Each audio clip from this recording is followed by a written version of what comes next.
This is Rural Health Leadership Radio. Episode 170, a conversation with Michael Meit, co-director at the NARC Walsh Center for Rural Health Analysis.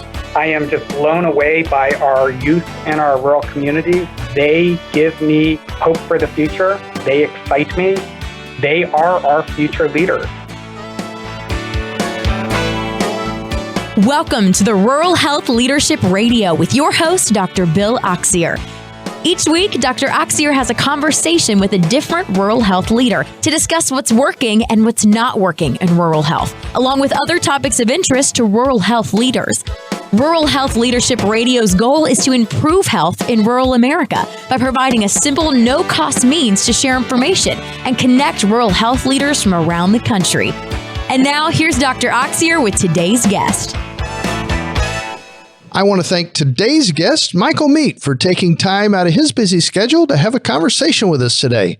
Welcome to Rural Health Leadership Radio, Michael. Thank you. I'm glad to be here. Michael Meit is the co-director at the NARC Walsh Center for Rural Health Analysis.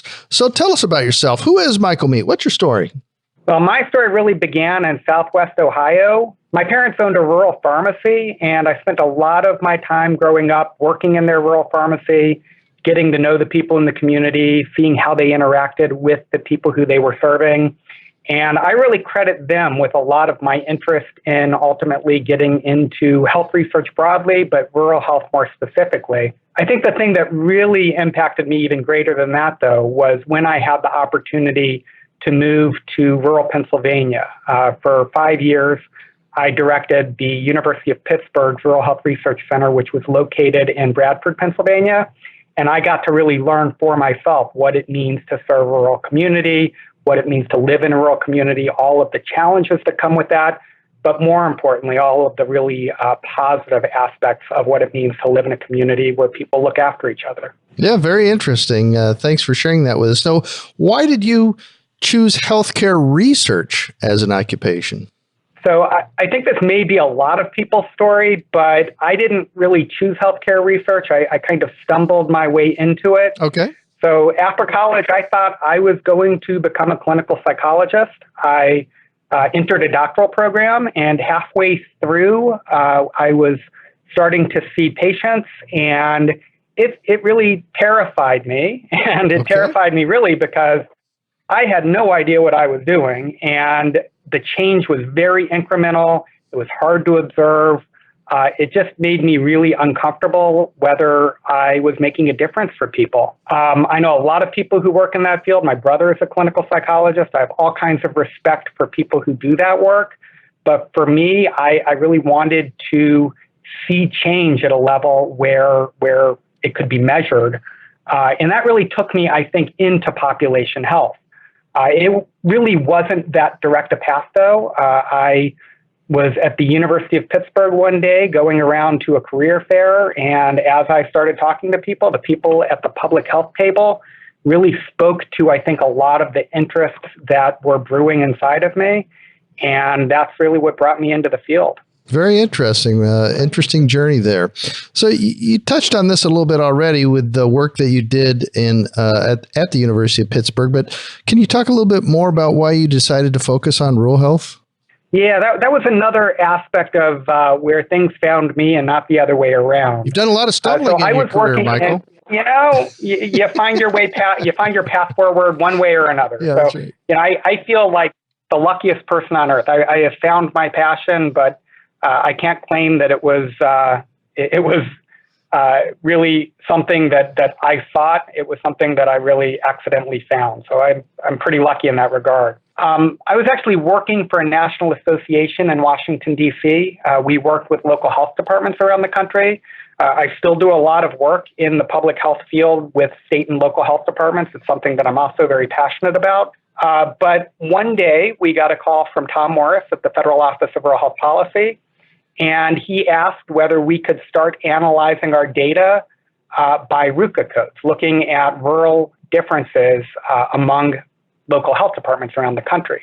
We had always analyzed that data previously by size of population served, but because different states have different public health structures, some have very a lot of very small health departments. Some have very few large health departments. It really didn't correspond to whether it was rural or urban. So we recoded every health department within our system and analyzed that data. And it was actually really quite interesting what we found. What we found was that rural health departments, they have less funding, which we would have expected, but what we found was the composition of that funding was also different. So if you work in a rural health department, you are much more reliant on state and federal dollars because you have less of a local tax base to support your work. That has implications. It means there's less flexibility, less opportunity to really address a lot of those local needs. So that was really an exciting entryway into looking at rural health issues. By chance, soon thereafter, the University of Pittsburgh put out this job opportunity to help establish their Rural Research Center. I had just started getting interested in rural health thanks to that project. The timing was really great. And I was recruited for the job and had the opportunity to move up to Bradford. So from there, I really became a rural researcher. Awesome. What a very interesting journey. Thanks again for sharing that with us. So, Mike, as you know, the name of this program is Rural Health Leadership Radio, and I like to emphasize the word leadership. What's your definition of leadership? So when I think of leadership, you really can't lead unless someone is willing to follow. So to me, leadership is really about inspiring others and sharing your passion and enthusiasm. And I think if you do that, others are going to be want to be part of that and want to share in what you're doing. And I think you can really help bring people along by inspiring them. Thank you. I picked up on three key words in your definition: inspiring, passion, and enthusiasm. But all three very powerful words. So thanks for sharing your definition with us. Now, Mike, you and I have known each other for a while now. We see each other at a lot of different rural health meetings and everything. But back in May, I saw you at the National Rural Health Association's annual conference in Atlanta, where you were named as the recipient of the 2019 Outstanding Researcher. What did that recognition mean to you? Boy, I tell you, it really was something that was very emotional for me. I lost my father this past year, and having him as an inspiration along with my mother, seeing them work in rural communities and then being able to be recognized by people in my field for my own contributions, it really meant a lot to me. At the same time, I have to say, it made me really uncomfortable. It may just be my personality where I'm not good at accepting praise. I don't know.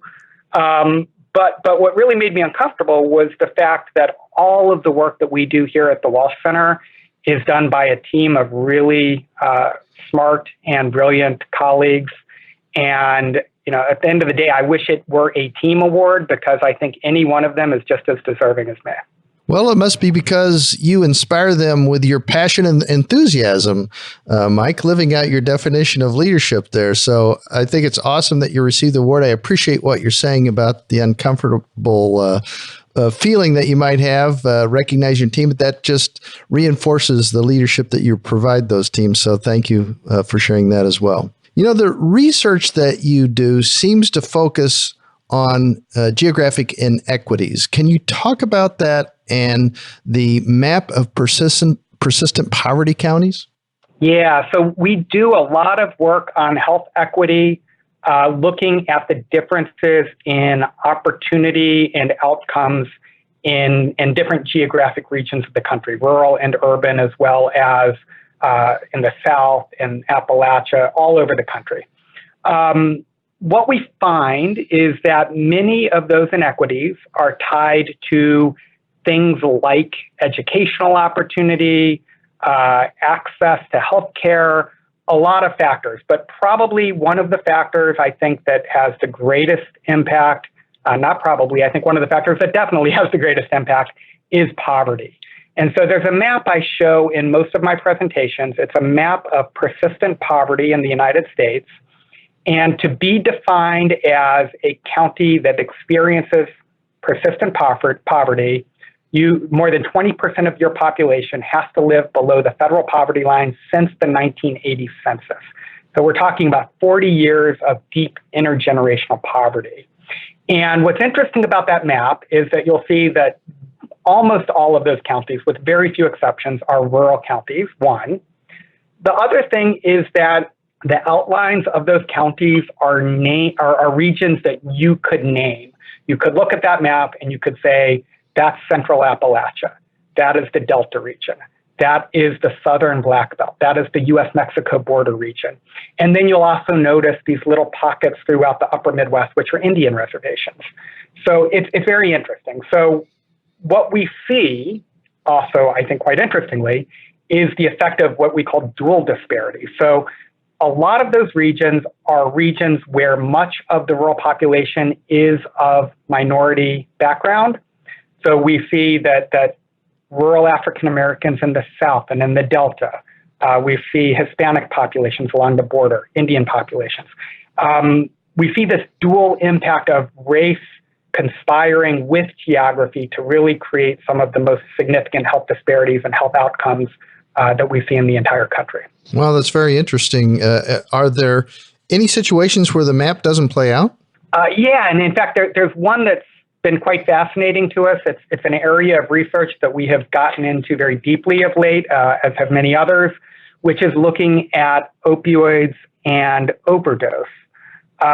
So what's interesting about overdose, when you map it, it is one of the few health outcomes, few causes of death where we do not see an overlay with those maps of persistent poverty. So if I were to show you a map of cardiovascular disease mortality in the country or cancer disease mortality in the country, it would look very much like the map of persistent poverty. Okay. When I show you a map of overdose mortality, what you will see is that Central Appalachia is still in that map, but you'll notice that New Mexico is a hotspot in the country. The Northeast, New Hampshire, Vermont, Maine is a hotspot. Oklahoma is a hotspot.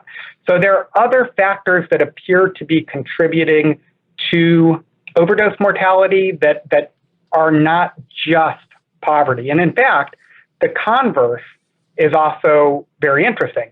What you'll see is that the overdose mortality rates are relatively low in some of those persistent poverty county regions, like in the Delta, like in the rural South, like along the border. So there does seem to be an anomaly in terms of what that looks like for overdose. Some of the things we think may be behind that are differences around insurance coverage, prescribing practices across the country, and then maybe most significantly, the way that drugs were marketed by pharmaceutical companies. Yeah, that's very, very interesting. Thank you for sharing that research with us. You know, I know that you like to talk about the strengths and assets within a rural community. How can those strengths and assets be leveraged?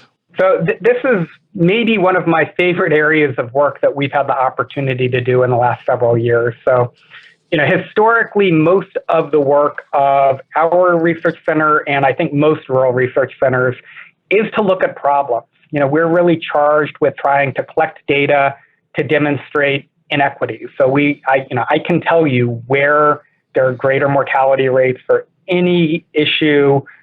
We can tell you about educational disparities, all of the challenges, economic challenges, all of the challenges that our rural communities face. That tends to provide a negative focus. And, you know, one of my concerns, big picture, is that it fuels a negative narrative, both, I think, perception-wise, but also in the media about rural communities. So the long and short of it is that we had the opportunity through the Robert Wood Johnson Foundation to do a project where they asked us to actually look at rural strengths and assets, so the positive attributes of rural communities, and how those can be leveraged to improve rural health equity. And it's something that I continue to be very grateful for, because it was, I think, a great project in general. It was uplifting, but it was also personally transformational for me and I think many of my colleagues, where we went into communities around the country and we did asset mapping projects with them, where we talked to them about some of the strengths in their communities, the things they were proud of. And the kinds of things we heard were that there are strong levels of volunteerism, a lot of cross-sector engagement. People come together to solve problems. A lot of independence and self-sufficiency and faith. All of these things that I think resonate for those of us who live in and work with rural communities as common attributes in our rural communities that we don't talk about often enough. And I think that those are the things that can be built into program designs so that we can leverage those strengths and use that as a way to improve the condition and economic situations within our communities ultimately, and really help transform them both economically, educationally, and ultimately in terms of health status. Yeah, I can see why you like that, and because it is cool. That's a cool study to be a part of, and I'm glad you get to talk about it here on Rural Health Leadership Radio. Now, when you talk about leveraging a community's strengths, what are the top 2 or 3 things that a rural health leader can do to turn those strengths into best practices? Yeah, so I think probably the biggest thing we heard from every community we went to was that no one organization within a rural community has the resources sufficient to address all of the problems that need to be addressed. And I think that makes sense. Sure. Because of that, people and organizations within rural communities come together and work together. And I think they do it in a way that's much more natural than we see in our urban communities where everyone has so much money they can work in silos. So reaching out to your partners, thinking broadly about who should be at the table, who should be those stakeholders, engaging your business communities, your educational community, your faith community, and others. So bringing people together in a cross-sector way, I think that's one of the big lessons learned, and I think that's something that rural health leaders can do within their communities. Okay. I think the other thing that's really important is engaging the community itself, making sure people within the community have a voice. What we learned through our work was that when you provide a forum for people to talk about what they like about their community, what they're proud of, they will come out of the woodwork. It can be a little bit of a slow conversation at first because people aren't used to talking about the positive attributes of their community. They're not used to being asked about them. But once they do, they will talk and talk and talk. They have a lot to say. Within that, I think there are individual groups of individuals who are also very important to include. I think youth are one of those groups. There's this myth, what I think is a myth, that all rural kids want to leave their rural communities. I think that's just not true for the most part. I think there are always some people who want to leave, but I think many would like to stay if there's an opportunity for them to contribute in a productive way to their communities. So I think it's incumbent on all of us to provide those opportunities. Another group I would mention are veterans. Our rural communities, people serve. They serve their nation in numbers that are much, much higher than in other communities. And after they have completed their service, many of them come home with skill sets that are highly valuable to their communities. So I would make sure to include them as well. Very interesting. And so you get them to talk about their strengths, Michael. Do you talk about, is that all you talk about in those groups, strengths, or is there more to the conversation than that? Yeah, so, we talk about the challenges too. Yeah. So what are you going to apply those strengths to address? Okay. But we try to get those parts of the conversation out of the way. And we're just starting to do more and more of these presentations and community forums around asset mapping.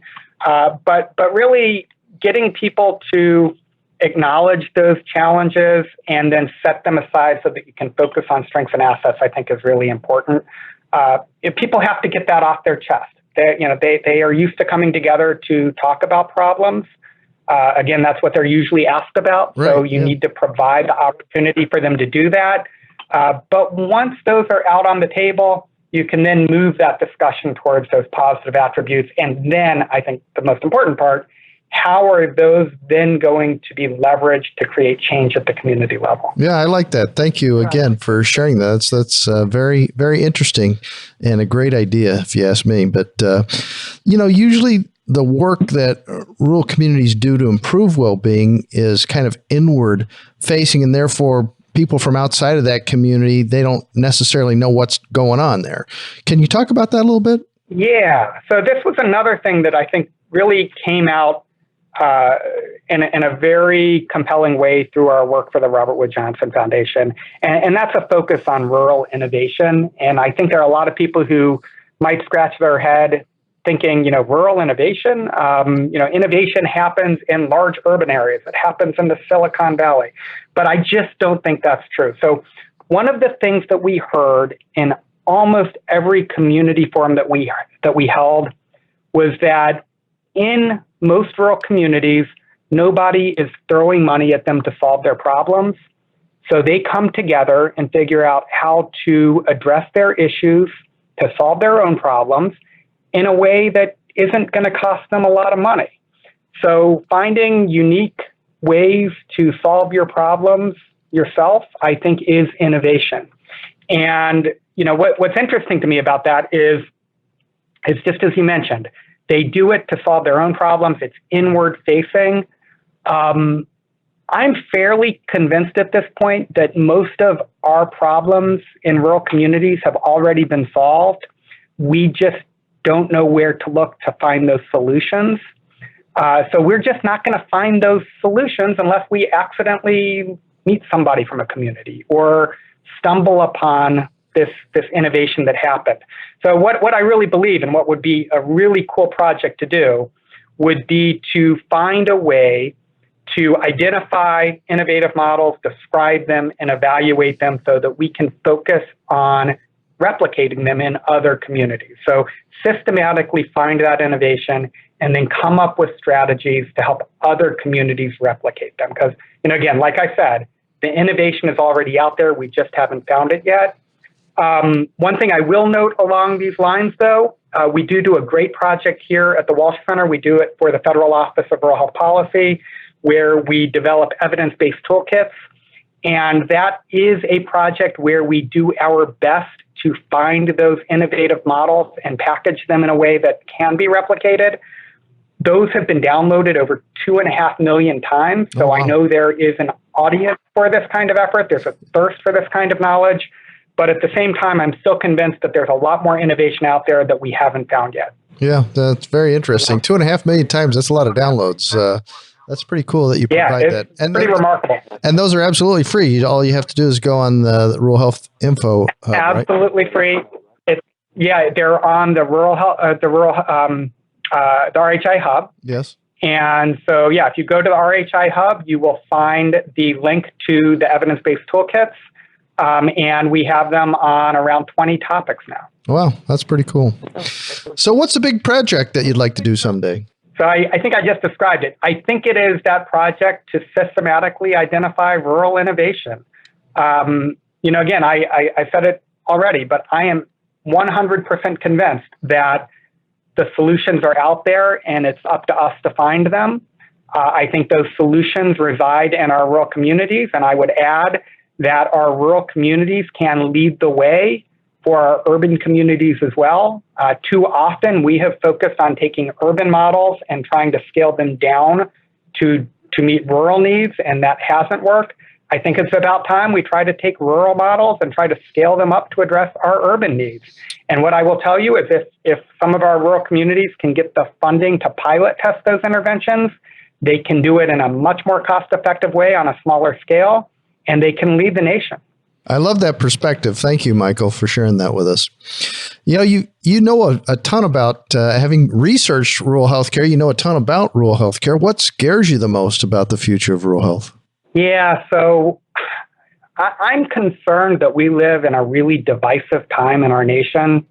And this, frankly, it scares me not only for our rural populations, it scares me for our nation as a whole. What concerns me about this from a rural perspective, though, is I think too much of that divisiveness has been framed as urban versus rural. And I just think it's a false narrative. There is so much interdependence between our rural communities and our urban communities. At the end of the day, what's good for one is good for the other, and we need to be focusing on that to bring people together. At the end of the day, if our urban communities want food, water, and energy, they need to be concerned about their rural neighbors.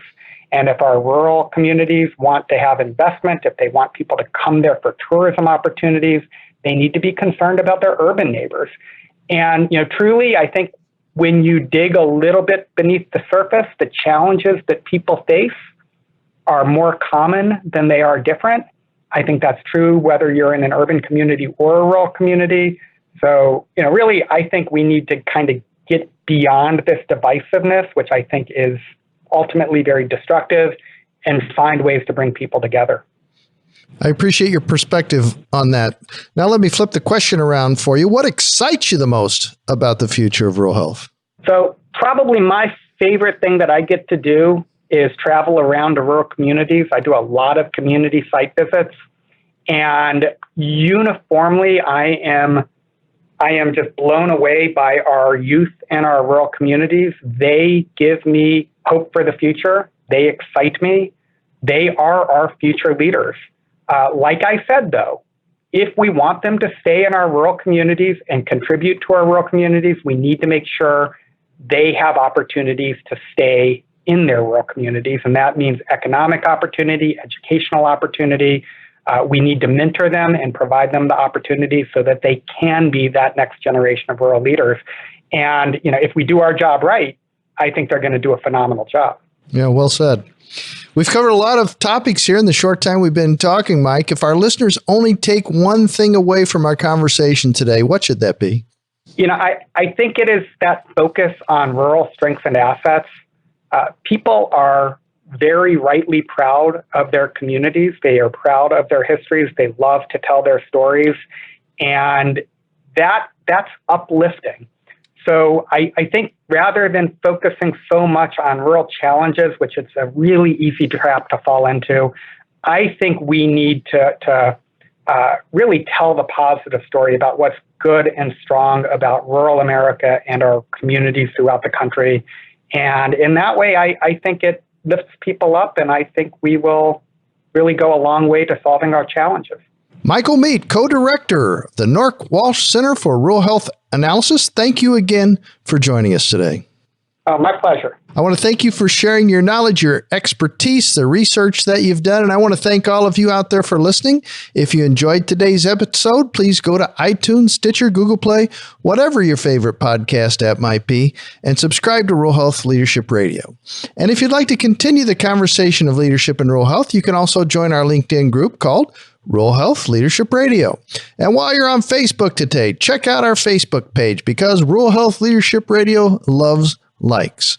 Until next week, let's keep working to improve rural health, one conversation at a time.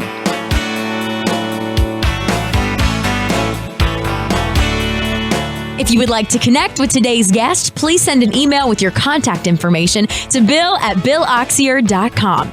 If you would like to be a guest or suggest someone else as a guest, have a question you would like to ask, or simply want to contact Rural Health Leadership Radio, please use that same email address, bill@billoxier.com. That's BILL@BILLAUXIER.com. You can also visit our website at www.rhlradio.com. And we'd ask that you please support our sponsor, the Dynamic Leadership Academy for Rural Health.